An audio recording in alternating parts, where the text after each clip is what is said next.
Good afternoon, guys. How are we doing today? Did you guys get a chance to do your lesson? Did you enjoy lunch? How was lunch? So I'm back.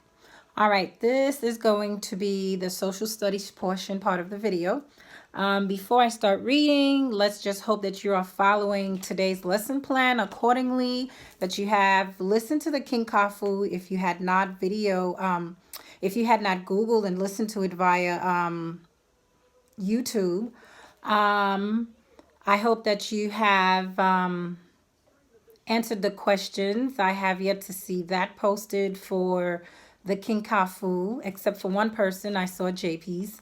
Um, also, the language arts, where you have to draw a picture of the character that you preferred from King Kafu. And you were supposed to write 3 sentences. One of the sentences had to describe the character. What did you like about them? Just simply 3 sentences, making sure that your sentences have capitalization and the proper punctuation. Also, if you were able to download the lesson worksheet that went with Kinkafu today. As for science, you were supposed to have watched the videos. Excuse me. You were supposed to have watched the science videos on animal classification and habitat. And the reason we're doing the animals classification and habitat is just as a review, because we have already talked about animals, their classification and their habitat. But it's a chance for you to make that connections as we go on throughout the days for the next 2 weeks, for you to make a connection between what you have learned about animals' needs as well as plants' needs. So we're going to make some connection between animals and plants. So that's the purpose of you watching that video and reviewing some of the information that you have learned. And now for social studies, we're going to be learning about a different and a new historical figure, which last week I did mention that you would be learning about a new historical figure. This historical figure has made great contributions to our country, and that's the importance of us to remember and learn about these historical figures, because there's a connection that we can make and we can see the contribution that they have made in the past that is able to help us today and what you and I are benefiting from. So the next historical figure is Theodore Roosevelt. We call him the amazing president. Now, as you listen to the story, I'm not going to read the whole thing. I'll be reading chapter 1 and chapter 2. And as you're listening to the story, these are the words you'll probably be you'll hear as I read the story. You'll hear National Park, which is a place where the government has protected this particular land just so that the animals can roam and people are not allowed to build homes, nothing there. You will also hear words as naturalist, and a naturalist is a person who loves nature. You will also hear words such as rough riders. Rough riders were people who rode horses back in the days with Theodore Roosevelt. They also went into Cuba to fight for rightful reasons. And you will also hear words, let's see, I said naturalist, I said national park, rough rider, let's see, as president. You will also hear words such as, let's see, give me a second to look at my notes. Which words did I write? Oh, I think I mentioned them all. So now, as you're listening to the story, I also would like for you to listen to some details. You know how we always say great readers become great writers, and the only reason great readers become great writers is because they get to listen to specific details that helps them to understand what they're reading. So we know, well, we're learning that Theodore Roosevelt is known as the American hero.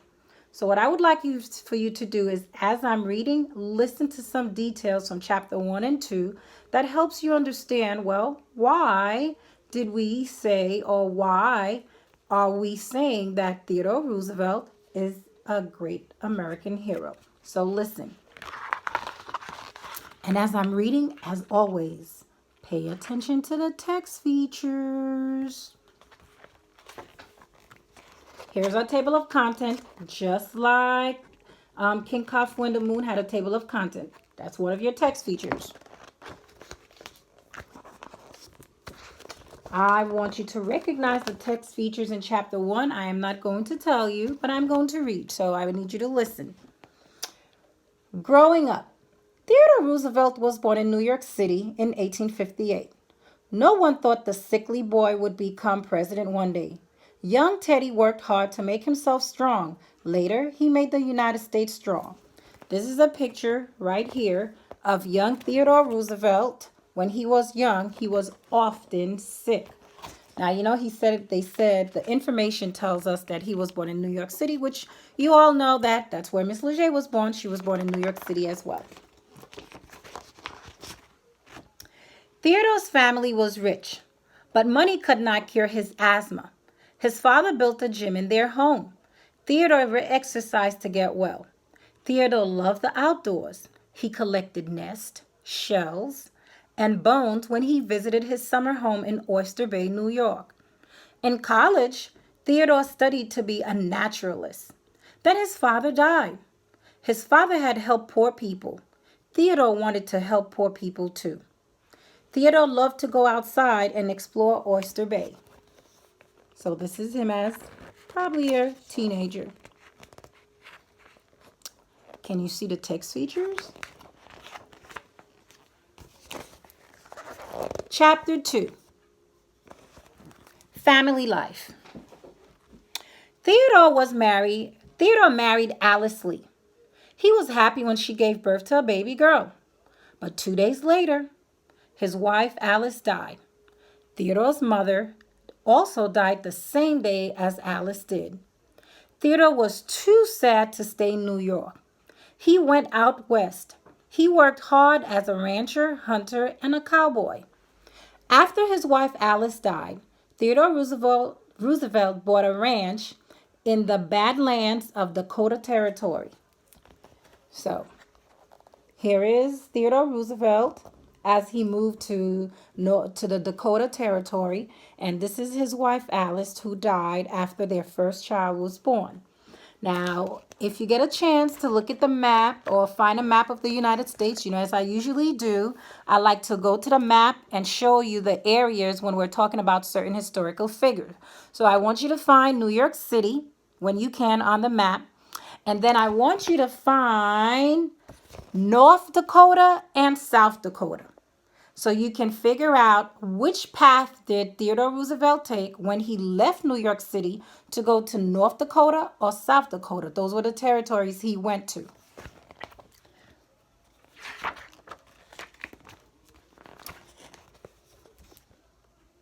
Two years later, he came back.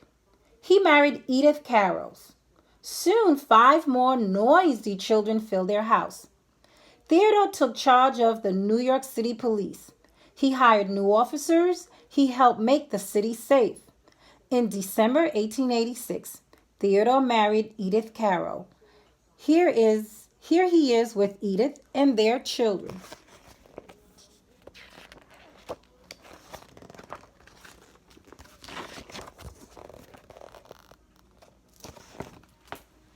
Then Theodore worked for the Navy in Washington, D.C.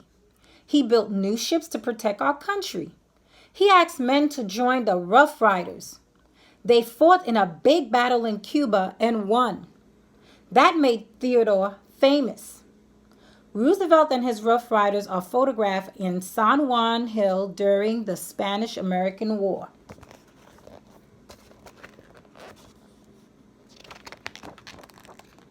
Okay, and that concludes the end of chapter 2. So if you recall, I did mention that I was only going to read chapter 1 and chapter 2.